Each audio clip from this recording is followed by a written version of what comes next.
Good morning everybody, this is me, Hitman for President, and welcome to my channel. And today I'm taking this bike out. I'm bringing it to a shop that I've always broken to when I'm preparing for a track session. And today I'm gonna get this bike ready for it.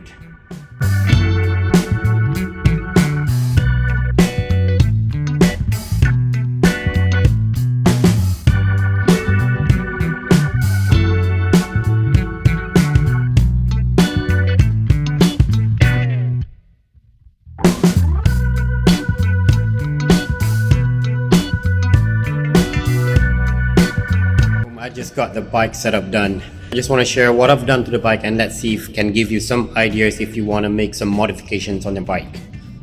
First, I'm going to be talking about the tires. The tires are the ones that I've been using for my previous track days and my Bukit Tinggi hooliganism and a lot of places, because these are the tires that I trusted.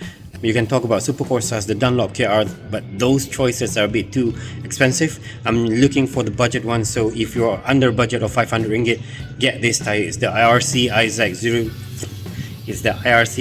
003. It's a good tire, and you've seen, and if you followed me on Instagram, you've seen the pictures that I've taken on this bike and how low I can go with it, even if the size is only 90, 80 and 110, 70. For those of you who might not be comfortable with small tire, you can just go up to 140 if the rim allows you to. If not, 110 is just sufficient enough. And the sprocket, my current setup is the 4615.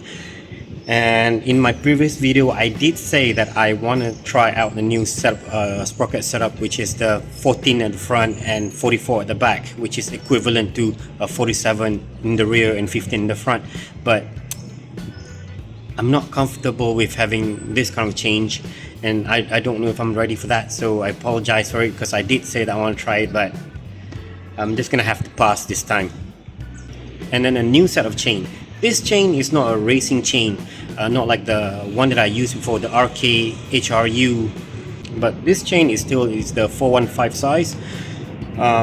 It's the O-ring, so I know it's gonna hold up, and I did use this chain before, so I know it's gonna hold up to about 3,000 to 5,000 kilometers before I get to change. And it's not really expensive, it's only about 70 ringgit, so I don't mind changing every 3,000 to 5,000 kilometers of mileage. And then we're talking about the chain guard. The chain guard I have to install because a couple of weeks from now there is a race happening in Litar Datuk Sagor in Perak. So one of the requirement is that we have to have the chain guard, but the chain guard that's readily made, they are selling it at a very high price. It's not even worth it, so we bought the chain tensioner and we customized it and become a chain guard. The purpose is to guard your feet from getting whipped by chain, just in case it just whipped off. So far I have not had that experience yet, but it's good to have something just as an insurance. Make sure that your feet is protected. For this track day, I'm being sponsored by UOS oil. They are based in Taiwan, so they gave us this. This is actually my second time using this engine oil in Sepang, and my first experience with it was awesome. It was a pleasant experience I had with it.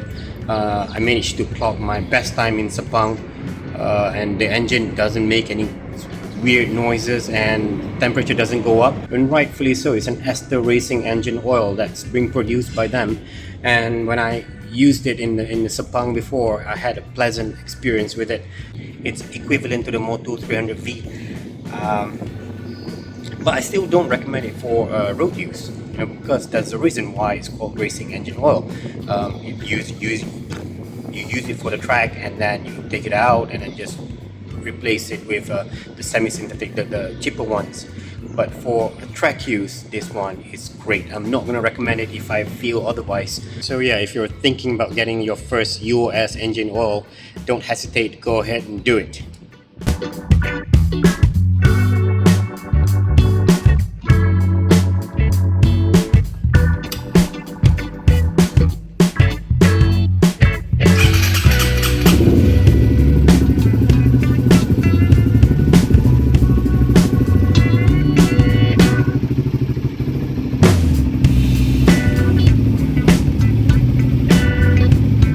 Video that I'm going to be posting is the Sepang International Circuit ride itself. So I hope you guys are going to enjoy it. I hope I'll be able to get some awesome footage that I can share with you guys. And thank you for watching this video. I'll see you again. Goodbye.